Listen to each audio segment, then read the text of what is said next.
Hello, everybody. Welcome to Brain Tunes with Archana in collaboration with Radio Brain Drive. Today, in my episode, Brain Dancing Bites, I have a very endearing personality, a live wire, I can say, Miss Vasanta Nanduri. Am I right, Miss Vasanta? Nauduri. People Nanduri. confuse it's Nauduri. Thank you. So, Miss Nanduri, welcome to my studios. Brain Honor. Tunes with Archana. Thank you, Archana.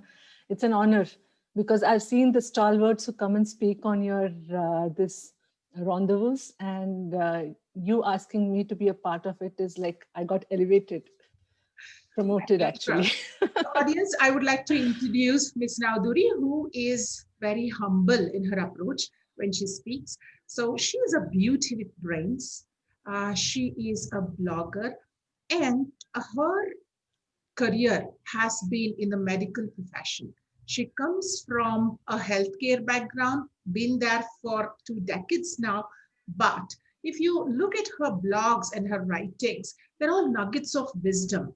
That is, although she comes from a conservative background, she applies science, technology, integrates that, and puts them into words of wisdom. I would definitely urge all of you to check out her blog spots on Facebook, on her Facebook page, and you'll be enthralled.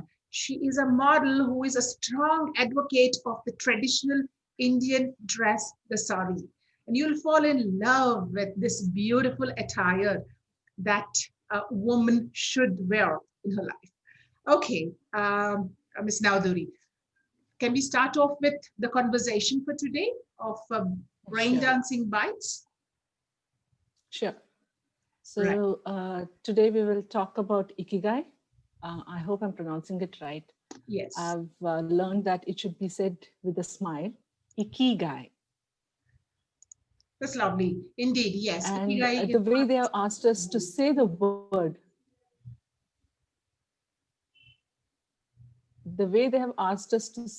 itself sort of gives you an idea that what it is going to be like, that you have to smile, enjoy your life. And Ikigai is about how you can come about it. Pursuit of happiness is a common thing for every human being. All of us want to be happy. And we've read, thanks to the social media, all of us get to read that happiness is not a goal. Happiness is a state of mind. Easier said than done. It is, while yes, it is a state of mind, but it takes work. You have to bring yourself to that state. And how do you do that? Ikigai seems to be a good tool to work towards it. And though many people have spoken about it, written about it, I would say that Mr. Mukherjee has just simplified it in as simple as one can make it.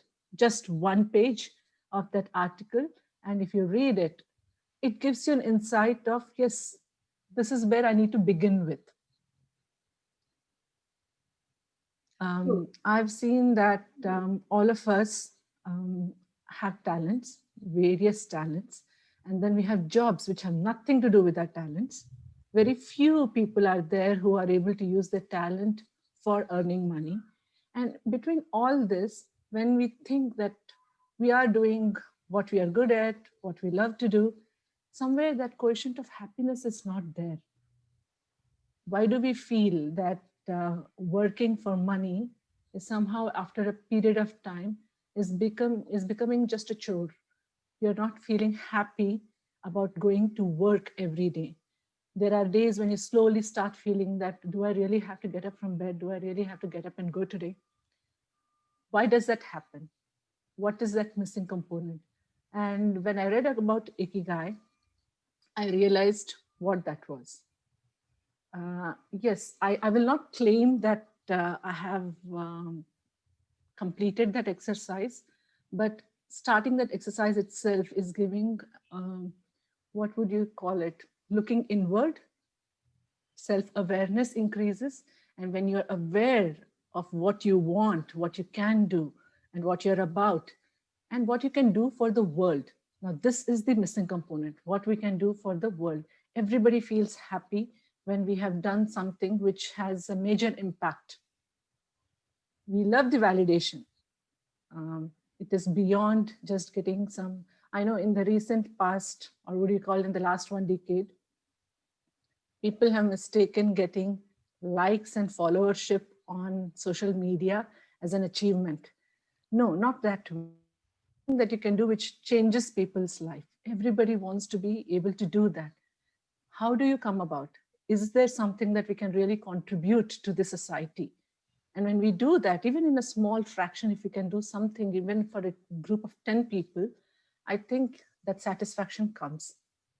And Ikigai is a tool which can help discover ourselves, our potential, where we need to work at, and what is it that we can contribute to the society.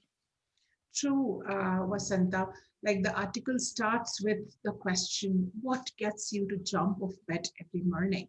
So we need to have some purpose in life if we have to wake up. Otherwise, it becomes very monotonous. And I think this is where you're saying that although, yes, we are getting up, we are doing things, we are gaining name, fame, but there is still that lack of, satisfaction always. And then also, if we look at the mortality rates, the mortality ratio in different countries is completely different. Why is it? Why is it? Is it only the healthcare facilities, the living conditions, and the financial prospects? Or No, are these the only things which determine longevity? no, those things only decide your standard of living. All of that lead only to your standard of living. Ikigai originates from Okinawa, a place where the people are all centennials, all of them, the average age is 100. Their mortality rate hits after 120, and that's when people got curious and started researching on them, what makes them live so long. Is it something they're eating? Is it their environment? And they discovered that because all of them have a purpose for life, they feel happy doing what they're doing. And that's when I guess so many authors, researchers, they started trying to break it down into finer points as to like, what does it mean doing what you love? If I'm an artist, I like to draw. Is it enough for me if I can sit on the road and draw on the road and everybody appreciates, throws a few coins for me on the road? Is that satisfactory for me? Or if I'm a big artist, I have my own gallery, I'm putting my paintings out, and maybe they're giving me money for it. Sometimes I will earn, sometimes I won't, but I have a name as an artist. Is that enough for me? We need to think that this is not merely doing what we love to do. There is more to it. And that's where the Venn diagram of the Ikigawa comes into place, where they talk about, maybe I think I'm jumping the hoops too fast over here when I'm talking about the diagram. I guess we are going to come to it. Yes. But it is difficult to speak about Ikigawa without mentioning the four aspects of it. What we love to do, what we are good at doing, what we can make money, that is the skills that we have from which we can make money. Right. And the fourth component, which nobody thinks about, what can I do for the world? How they are going to benefit from what I can do. This fourth element is what we just don't think about at all. All of us, I know we have watched enough movies and there is enough of Western influence on thinking that we should be doing what we love. We should be studying about what we want to do in future, but not what makes us go into the path of only earning money. We cannot discount money. You need it for your living. In this, probably previously in the older generations, people were into a smaller, whether it was a small unit or a bigger unit, there were one or two people who earned the bread and rest of them were dependents. And it worked fine that way.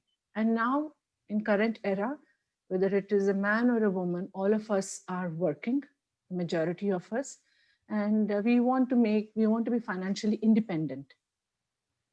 Would this not apply for a housewife? Yes, it will apply for a housewife too. If she is given the free rein to spend whatever the income the man is bringing, if she is given the free rein to spend that money for the household, for herself, she too is financially independent that way. But where will that money come from? How will you manage money? What are your skills for that? So we cannot discount money. We need money, but we have to find that balance where all of them meet. And the ikigai is about finding that particular balance. And when we find that balance, we are happy with ourselves. We feel useful to ourselves, to our family, and to the society. And that is where the ikigai word itself, iki is life and gai is purpose for living, ikigai. So we find our purpose for living. It makes us feel good about waking up every single day. I know that in the recent, this last 1 year has been difficult on everybody. People have lost their jobs. Many have lost their family members. So many people are living on a sadder note. I feel that this is the right time to discuss ikigai. And if we know anyone who is going through such kind of phase, they should learn about this and be able to find that glimmer of hope, that what is it that I'm good at, what is it that I can do, how I can improve my life, come out of that zone. And some people who have lost their jobs can rethink their life, that yes, that was a job where I made money. Now I have to do something else. What is it that I can do? So unless one is going to chart it down, it is an exercise. It seems very, for people at this age might feel that what I have to pen and paper, all these things. It's like a SWOT analysis. We are familiar with SWOT analysis, your strength, weaknesses, opportunities, threats. At a management level, we do that. Now, this is for personal, for our life improvement, for our self-improvement, and to achieve that purpose for life, the happiness. I think that we need to put things down on paper. The 4 elements that have been mentioned, we need to jot them down and see where we can link them all together. Exactly, rightly put forward, Vasanta. So the Japanese miracle secret of longevity, long, happy, fulfilling life is ikigai. And yes, that sweet spot where all of these 4 aspects which you just mentioned intersect is the ikigai. And yes, it is difficult to find it, but not impossible, because there is no Yes. one size fits all, right? There may be Yes. different proportions for different people. And until and unless one actually puts it into practice, tries to analyze over a period, he or she will be able to understand, okay, so this is what it is. It is what Mhm. gives me satisfaction, also helps me earn my living, also creates value to the people around me. I think that is what Ikigai is all about. And rightly said, in today's world, when many lives have fallen apart, I think people need to stand up and take notice of this fact. And yes, Yes. like you talked about, Vasanta, what do I love? What am I good at? What does the world need? And what can I be paid for now? Or something that could transform into my future streams of income. Undoubtedly, over the years, we have been toiling, we have been going, or the rat race is on. Everybody has to compete there. People are running Mhm. after material benefits, material happiness, name and fame. But there is still that element of emptiness somewhere in the heart. And that is what is actually impacting our health, also, I must say. Now, how do we Yes. cover that gap? So I think this is where it is. Um, we need to first start with identifying what we have.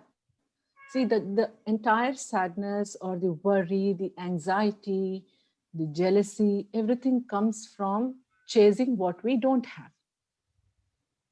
That needs to change. We need to be able to appreciate what we are good at. We Mhm. need to identify that. Um, and that comes to the point of practice of gratitude. We are not thankful about our health. We are not thankful about the talents we have. We are not thankful about the beautiful family that we have. We are always worrying about that promotion that we didn't get, that job interview that I didn't pass, the house that I couldn't buy, or someone else in the circle who got better doing the same job, but we couldn't. You know, these kind of thinking is what causes all the kind of stress in head. And they say the comparison is thief of joy.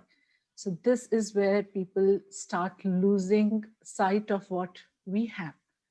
So this is why this exercise is very important, that we need to jot down what we are good at. It helps you in building that kind of gratitude, because when you see that you know what you love, and then you know what you're good at, and then you also have talents based on which you can make money. Come on, my life is not so bad. You know, Yes. this kind of satisfaction, this kind of recognition about our own self has to come. So I think that would be the first step, that one has to develop that kind of gratitude for whatever we are today, as of today, rather than repenting on what happened in the past, what what we lost in the past, or what we couldn't get, or the worry about whether we are going to get something or not in the future. Right now, what we are, we need to be able to appreciate that. Ikigai is all about that. This exercise eventually makes you see, gives you that kind of insight that you are not a not for good kind of person. You are unique in a way. You are having a skill set, emotional, and those which can earn you a job. There are skill sets. So I feel that everyone, even for those who are doing well in their life, not just those who are not doing well, but everyone has to do this exercise so that they never lose a sight or the insight of what they are. Right, agree. Keeping up with the Joneses has never done good to anybody, right? It ultimately leads to that meltdown or the breakdown, and then frustration, depression, all of these just keep following.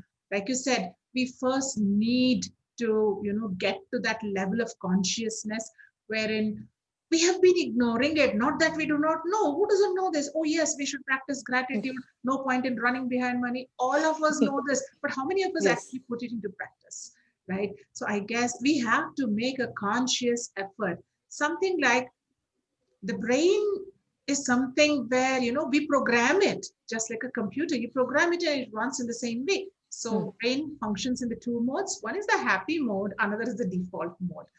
How many of us actually allow it to be in the happy mode? We go back to the default mode of, thinking about 100 things and then messing up with everything. Multitasking. Is multitasking even an actual thing? I don't think. We are not putting our heart and soul into it, and there tend to creep in errors. And then we go, oh, I should have been a little more cautious there. So I guess that happy state of mind is something wherein you have complete focus or concentration on one thing. And that is what will help us realize our potential to the fullest and do the best that we can render to the world. True. If it is something that is making you happy, when you're doing something with that much focus, what happens is you don't keep track of time. You're not looking at your clock. चलो चलो अभी lunch का time है निकल जाते हैं. घर जाने का time है निकल जाते हैं. We can't be like the school kids who are waiting for the bell to ring and run out of the office or from wherever we are. Then that is not giving you happiness. One needs to sit down and figure out why is it that. Um, this is where, like I said, like a parrot, I might be going on repeating the same thing, but we are not recognizing the value of what we have. So if we had valued whatever we have, this kind of running away from whatever it is in front of us would not happen. I agree, Vasanta, it's not parroting. I think even if we keep repeating it to ourselves, how many of us are actually going to put it into practice? So practice is You see, what. it's that simple. See, Buddha has said that, he laid it out in the simplest words. What he learned under the tree, the Bodhi tree, he said that live in the present, past is gone, future is not known, you live in the present, accept the present. That is the key to happiness. This is there written in front. Maybe I can even print a poster and put in every room there is in this world, but still people will not be able to recognize it unless they are channeling their thinking in that order. What does it mean to live in present? That you are accepting, this is the moment I'm here, I can make something out of it. That kind of presence of mind, heart, and you're physically being involved in it has to happen. All three have to be engaged in doing something that is right at our hand right now. Like, say, if I'm cooking this meal at this moment, I can't be thinking of a dance program 10 days later that got cancelled and keep worrying while cooking. This is my job right now. I need to do this job well. I can't keep worrying about something else that is going to happen 10 days later. So living in present is a difficult practice because a man, every human being is a warrior. We have to become those warriors who can fight with these kind of impulses of going and worrying about future, bring us back, channel back into the present, and then focus our energies into doing this moment right. You are in this moment, do this moment right. Your future will be all right automatically. Right. I guess the audience will relate to it. How many of us actually live in the present? We are either thinking about past, something which has happened, something which could have, which could not have happened if I had done this. Maybe I should have said that. Maybe I should have done this. That wouldn't have happened. Crying over spilt milk, or thinking of what will my future be, worrying about the past and the future rather than living in the present. Like the author says, stay busy living, not busy dying. Yes, we are all Yes, busy. yes. We are all busy all the time. Busy Are we dying. busy? Yes. Are we busy living? No, I don't think. Where are we living? It's just a very monotonous, routine world. It's just going on. So you need to live life to the fullest, is what the author puts in. If you're driving yourself to that extent wherein you are reaching a burnout, then you're busy dying. It's not busy living. Archana, which brings us to this point. The people of Okinawa, they don't believe in retirement. You see, we're having a job which sets an age of retirement at 60. People think that, okay, now I'm retired or I'm working towards my retirement, and retirement ke baad kiya kuch nahi, like just sit idle doing nothing. Maybe I'm going to simply sit and Wait just for spend the, time with family. we yes. we work towards retirement, and Okinawa people don't have the concept of retirement. Your job is your job, but when you have a passion towards something, then you will be working for it, towards it, your lifelong. As long as you're alive, you will keep yourself busy with that. This is the basic difference in thinking, I believe, which promises them of longevity, and which steals joy from our lives. We are tuned since generations to think about retirement only. What about my retirement fund? What about my retirement plans? What all things I should do before retirement? Our life, after once we get into mid 20s to 30s, it starts revolving around retirement. Have one or two kids, retirement plan, retirement plan, retirement plan. That kind of thinking mode, we have to come out of it. That is one essential change in our thinking that we have to make our own lives more interesting. If at all one has to make retirement plans, that is, you're retiring from your job, not from your life. Nice. So have plans which keep you busy, doing what makes you happy. Not that once you don't have a job and you didn't pursue anything else during these many years of your service, that once your job is gone, you don't understand what to do with your time. That's not the way to lead your life. Every day there has to be enough me time where you are able to pursue things that will help you become better at whatever you love to do. cultivating your, changing your hobbies into habit. That is something that we need to work on. Right. So the author has given a whole list of what all you can do in order to integrate Ikigai in your life. So he talks about what is your passion, what you are good at. You need to understand what is your calling also. Like you said, yes, I may be very good at something, but if it is not giving me the other aspects of, the income sources, and then is it giving me satisfaction? Also, the diagram here explains your embedded destiny, your profession, your vocation, your service to humankind. All of these should be integrated. And that is the sweet spot of Ikigai. And like you said, an attitude of gratitude is what should be focused on. And the present is a gift. Do not dwell on the past. Don't think about the future, which is uncertain. Be happy, spread joy around you. So I think this is all what the author has beautifully encompassed in this diagram, which he has given and simplified it. You just look at the diagram, you know what is it, and you adopt it to your life. Easier said than done, but that should be the first step that we should take. And once we do that, I don't think reaching the pinnacle would be a challenge. You see, we need to, this is a life target. This is a life target.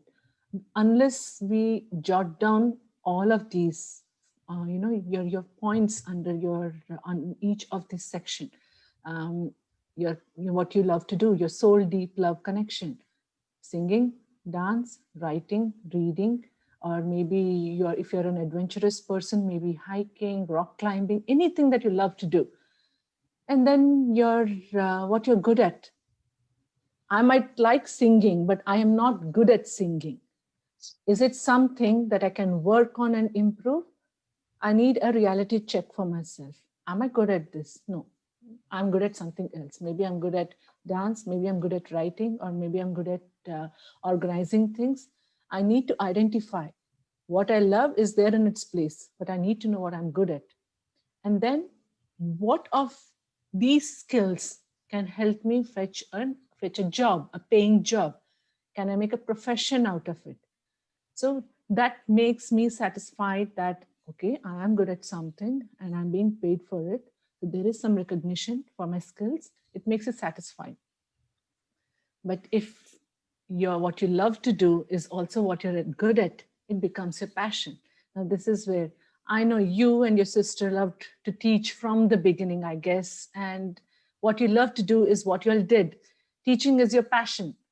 And we can see many of the classical dancers, you see singers, those who have been able to make it into a proper profession because what they love to do is what they were good at, because they trained themselves in it, and they're able to make money also with it. After doing all these three, is there still space for bettering ourselves to reach that spot of happiness? Yes, you need to be able to do something that benefits the society. How am I going to do something for the society with what I can do? Through dance, is there something I can do? Through writings, through teaching, or even if it is a wildlife photographer.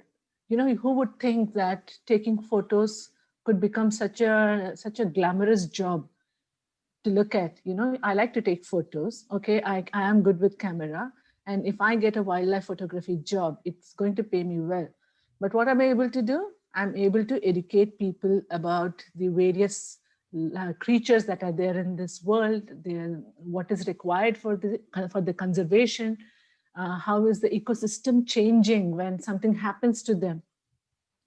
This kind of some impact that you can bring to the world, it gives you satisfaction that if someone's opinion or someone's behavior could change because of what I could do, that gives that satisfaction. Now, when we talk about your contribution here, income sources and what the world needs, it's not merely giving a charity donation.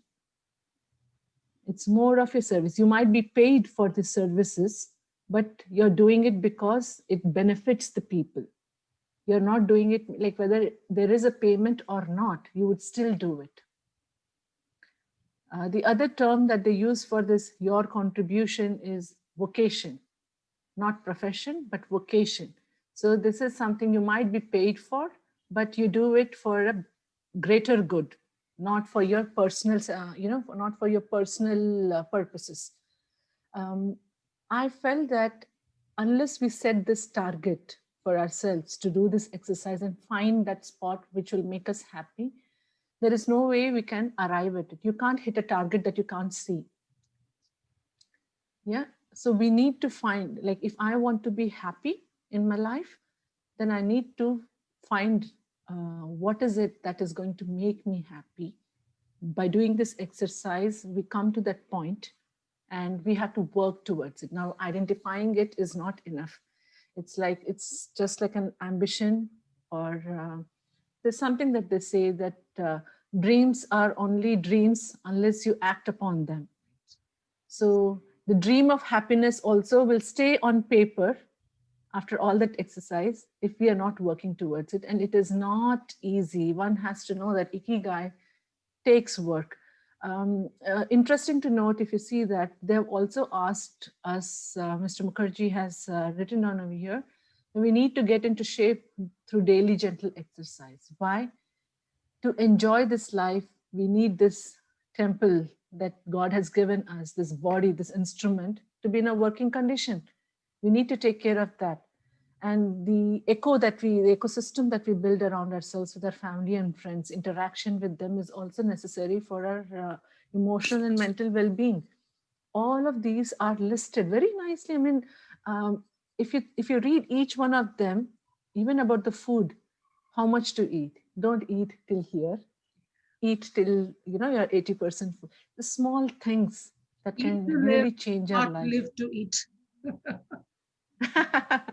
We all, I'm sure there are many of us who enjoy food. I do enjoy food. But then not to the point that it makes us sick. I can't be eating once I know that when I continuously keep eating and I'm becoming sick because of it. Somewhere this has to work, this part, not just this part, this also has to work and tell me that, okay, stop now. This is not good for you anymore. So I guess we need to let our common sense also guide us. Reading these points, when you read them, it seems like very simple, but then let's say surround yourself with good friends. Is it so easy? Can I Amazon them? I can't. I need to build that relation. How will I build that kind of relation? How will I make good friends? So there is an attitude, a behavior that I need to adapt, I need to develop for myself, which will help me get good friends, which will help me build an ecosystem that is nurturing. Not someone who tears me down, but someone who will build me up. But that will come. Why should anybody try to build me up if I'm not able to give them anything at all? So I should be doing that too. Nurture others so that they can nurture you back. So this behavioral change that we need to be able to achieve that Ikigai is very, very essential. People, anyone who is going to do this exercise has to look inwards, try to do whatever, accept you have flaws.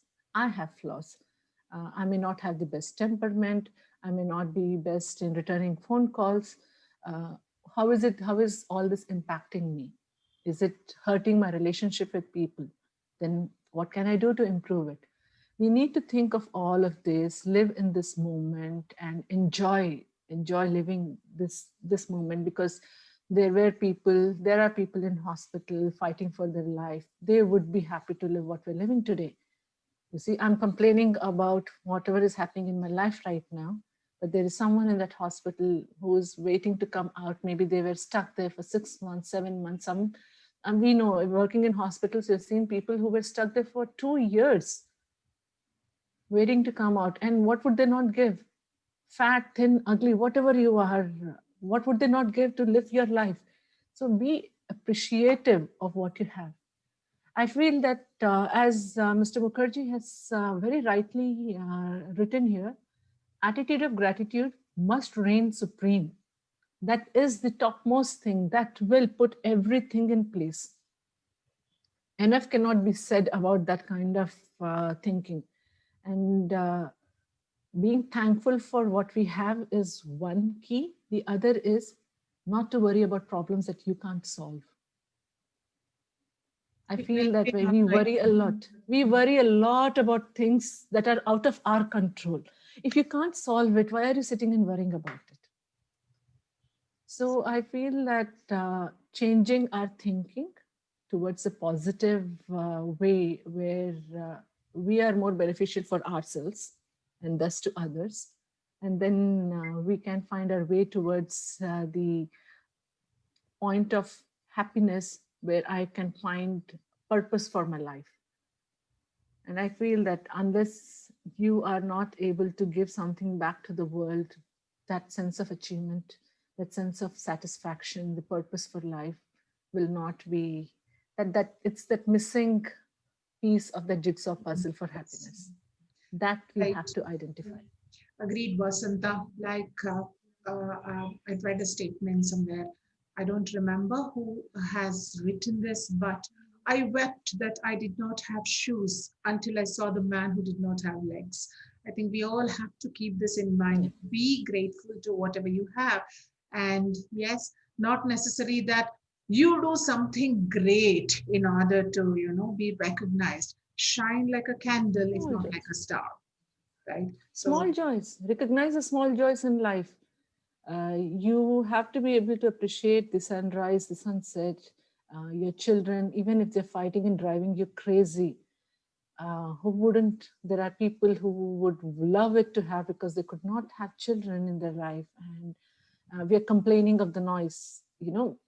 Small joys, when they grow and they leave the nest, there's nothing for us, as my kids are growing into teens, and so would that very soon they will not be with us, and I will get the solitude I asked for, but I will not be happy with it tomorrow. Today, maybe I think that solitude is important. Tomorrow, when I get it, it will not have the same value. So whatever you have in your life today, see it in different light. Train yourself to see it in different light. You have what many other people don't have. Appreciate that. Right. So find your ikigai. Follow your ikigai. It is as essential as sunlight.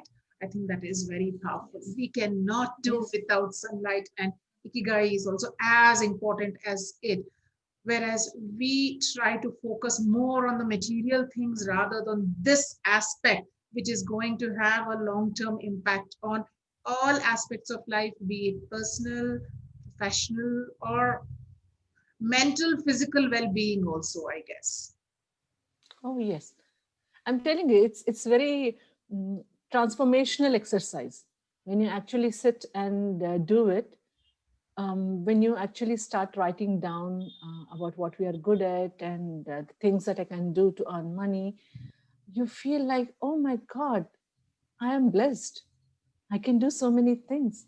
And that kind of positive enforcement, when you're able to do it for yourself, you don't need someone else to come and do it for you. You can do it for yourself. You can be your own mentor. You can be your own guide in deciding which way to go forward. I don't know. I would say that anyone who watches this today, I would really request them to read up this article and a little more on Ikigai and try to do this exercise for themselves. Thank you so much, Vasanta. Indeed, all of Mr. Mukherjee's articles are so very insightful, deep into knowledge, and also explained in a very simple language, especially pictorial representation. And I think pictures speak louder than words. And yes, he is skilled at that, undoubtedly.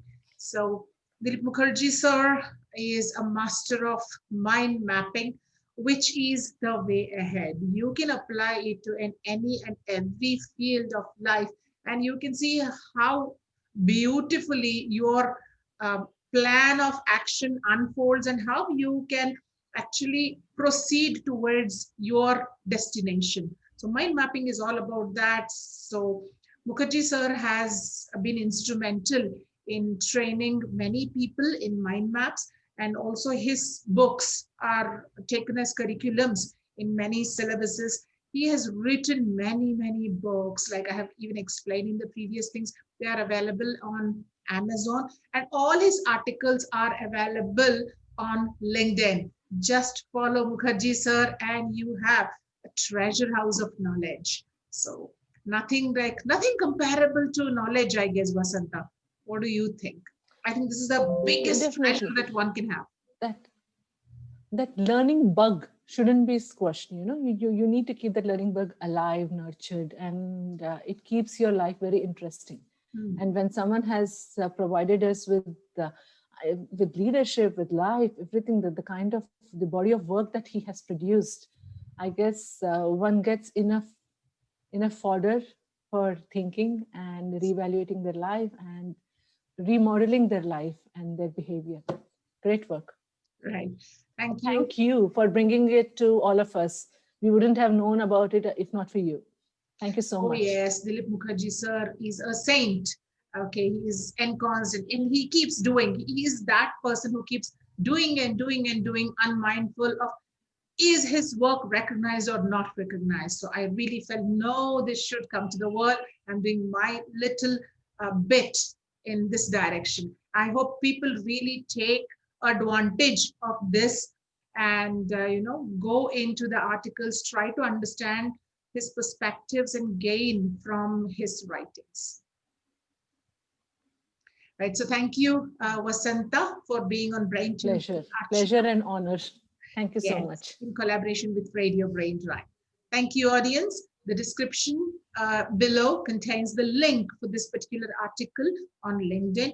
Go ahead, check it out, and expand your knowledge. Thank you.